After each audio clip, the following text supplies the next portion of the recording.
Hello and welcome to a new video. We are going to continue the discussion about loops, and in this video we are going to talk about a new type of loop. We are going to talk about the for loop. Now, the for loop in C is totally different from for loops in Python. What you have in C is this structure where you have for, then three segments or three parts. Now we are going to see what is the meaning of each one of these three parts. The first part is what we call the initialization step. Okay. The second part here is what we call the condition, and the third part is what we call the update step. Now let's see how we are going to actually use each of these steps in executing the loop. Before that, let's see how many statements are actually part of the loop body. Since we are using curly brackets to indicate statement blocks, we can see that only one statement is part of the body of the loop.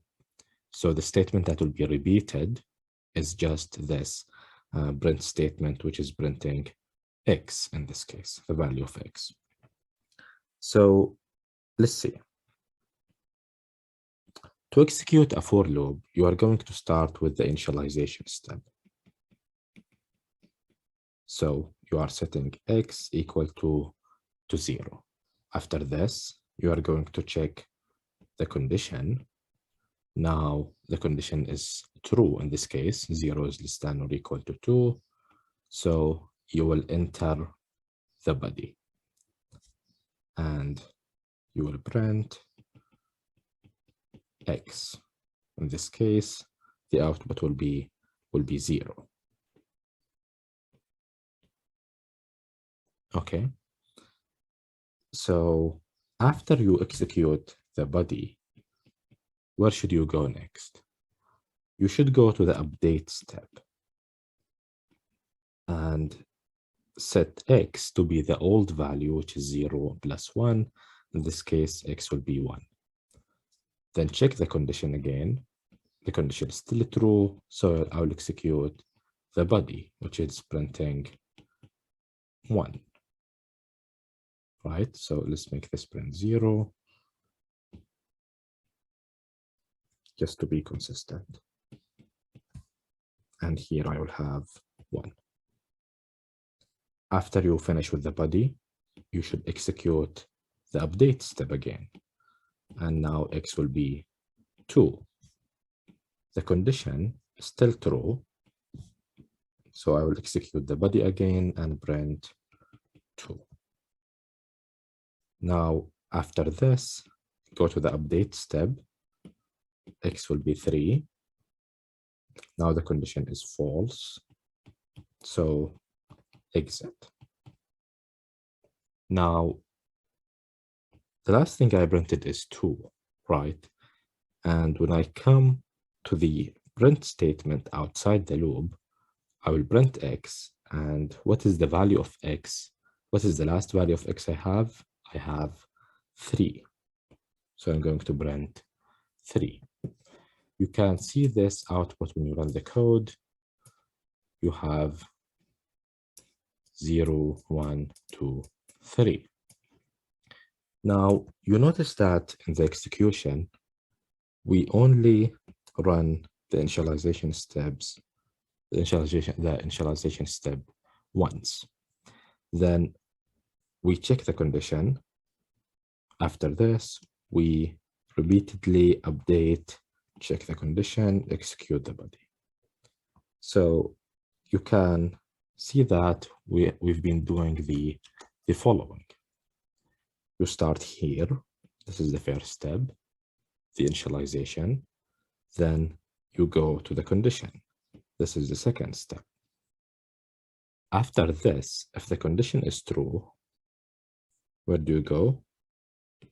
You execute the body if the condition is true. After executing the body, you will go to the update step. So this is step 3. or I should say step 4. So this is step 3 here, executing the body. This is step 4. After you update X, you should go back to the condition again. And if the condition is true, you will follow this path here and execute the body. After you finish with the body, you will follow this path to the update statement. Notice you have a circle here. You are going from the condition, the body, the update. So you will keep going around in this circle until the condition is false, then you will exit the loop. However, remember that the first step is always the initialization step. So you will always start here with the initialization, then go to the condition. Then after this first step, you will keep in the yellow loop, basically.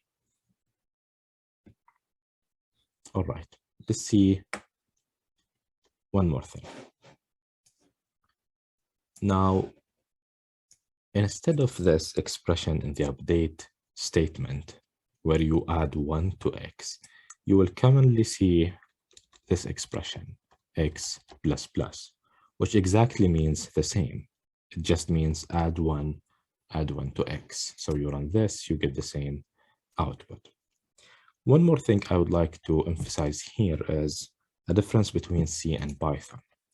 So notice that when we exit the loop, what is the last value I print? 3. However, if you have for X in range 3 in Python, then print X, what you are going to print here is inside from the loop, you are going to print 0, 1, 2. And when you go outside the loop and you print X, you are still printing 2, the last value from the range function. However, in C, when you exit the loop, notice that you get a different value. You get the next value, basically. Okay.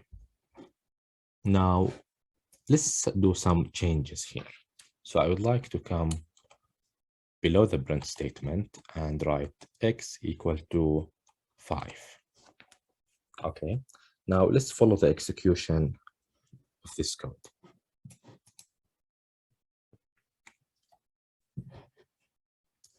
Now I will still start with the initialization step. X equals 0. The condition is true. I will execute the body. So I will print 0. Then I will set X to be 5. Now, after this, I should go to the update step, remember? And the update step is simply taking X and adding 1 to it. So what was the value of X? Remember, we set X to be 5.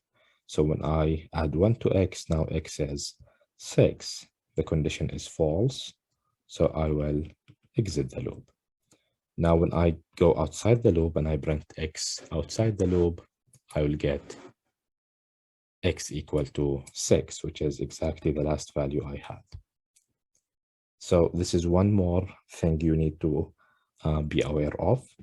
In Python, when you have for X in range 3, for instance, and if you print X and you have X equal 5, in this case, you will still print 0, 1, 2. Remember, because any change to X inside a for loop in Python does not affect the number of iteration. However, in C, this will affect the number of iteration, as you can see from the code, from the output below. All right, let's continue. So next I have a nested for loop example. What we have here, let's make this 2 to make the code shorter.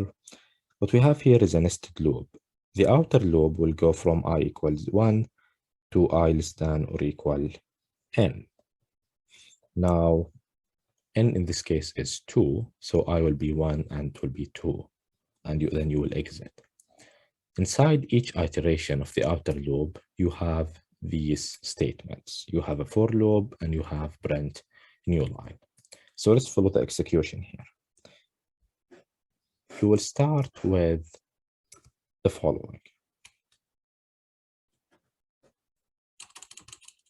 We have some space to write on. So I will start with the initialization. You have I equal 1 and the condition is true because remember n is 2, so 1 is less than or equal to 2. What do? I will execute the body of the loop. Now the body of the loop is another for loop where you have initialization step and j is 1. The condition j, which is 1, is less than or equal to 1, which is I. This is true. So I will execute the body, which is print star. Now let me have an output area here where I have a star. Okay. Now let's go to the next step. What do you think the next step should be? So I initialize, check the condition, and print. Now, after this, I should go to the update step. Now, the question is, which update step should I execute j++ from the inner loop or I++ from the outer loop? Because you are still in the inner loop, I should execute the update step of the inner loop. So update by adding 1 to j. Now, the condition here, 2 less than or equal 1 is false. So I will exit the loop, the inner loop. Now I have one more statement in the inner loop, in the outer loop, which is print new line.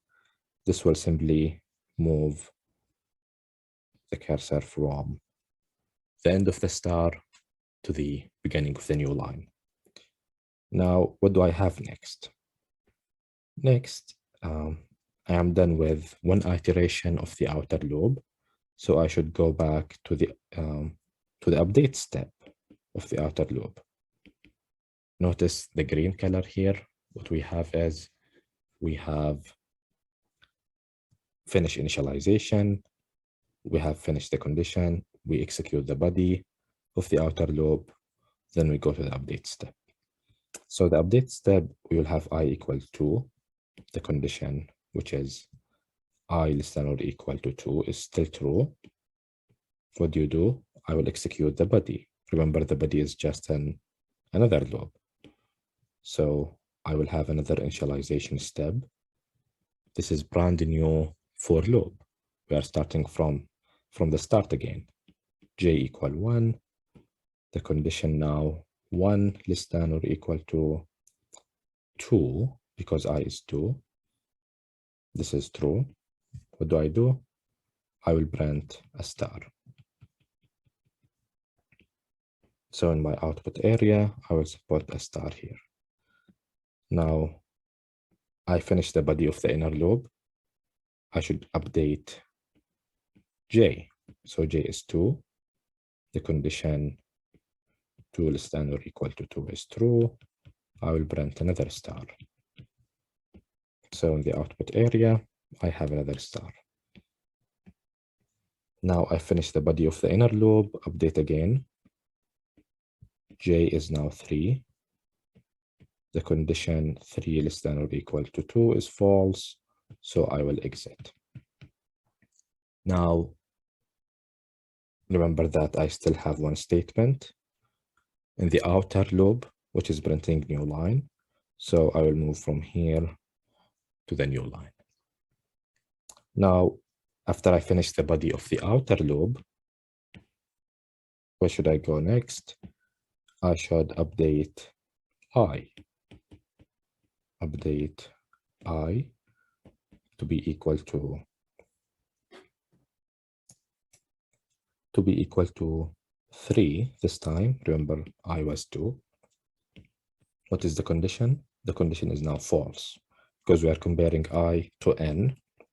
Remember, n is 2, so I is no longer less than or equal to 2. So the condition is false. I should exit the loop. What do I have in the output area? I have 1 star and 2 stars. When you run the code, let me clear the screen. You get star and 2 stars. Okay.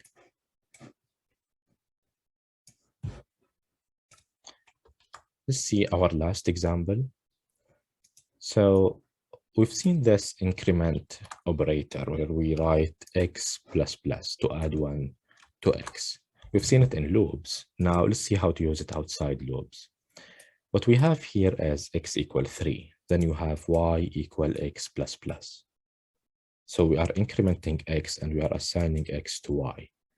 So if I print x and y, what do you think should be the result? When you run this, you notice that x is 4, but y is 3. Even though we are assigning x to y, they have different values. Why this is the case? When we write x plus plus, this is called post increment, which means if you have assignment like y equal to x plus plus, you will use the old value first. What is the old value in our case? It was 3. Use the old value in assignment. So what you are storing in y is 3. After you use the old value, increment. So after we finish storing 3 in y, I will put 4 inside x. I will basically increment x by 1. This is why we call this post increment.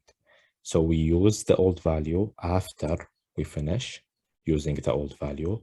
Post, I will increment x to the new value. So now x will be 4. As you can see from the output, y is 3. Now there is another form of incrementing, which is pre-increment, when you have plus plus x. Now, in this case, what we do is you increment first. So x will move from 3 to 4. Then I will use the new value to assign it to y.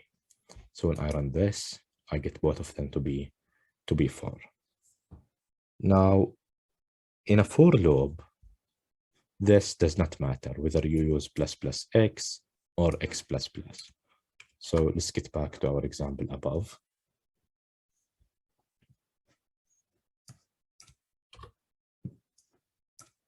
Remember this example from earlier where we have x plus plus. This is the output. If you have plus plus x, this is still the same output, basically. It doesn't matter in a for loop. But if you use it in assignment, you will have some differences. Now the same argument applies basically with print statement. Here we use minus minus, which is basically just subtracting 1. This is called pre-decrement. So let's see how this is work. Let's start by post-decrement. So we have x equal 5.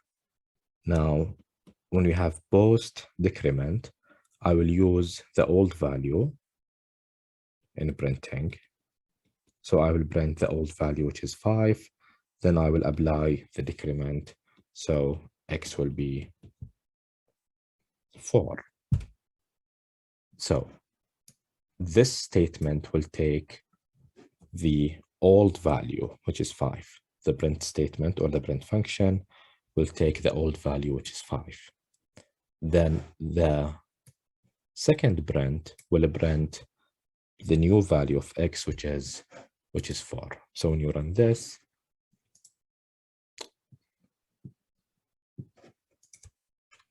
I commented this by mistake. When you run this, you get x equal 5 and x equal 4.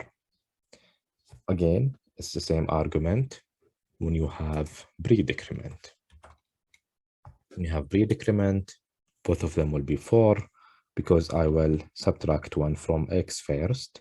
So x will move from 5 to 4. Then I will use 4 in printing. So both of them will be 4 basically. Again, this is post and pre-increment and decrement. Only makes difference in assignment in print and printing.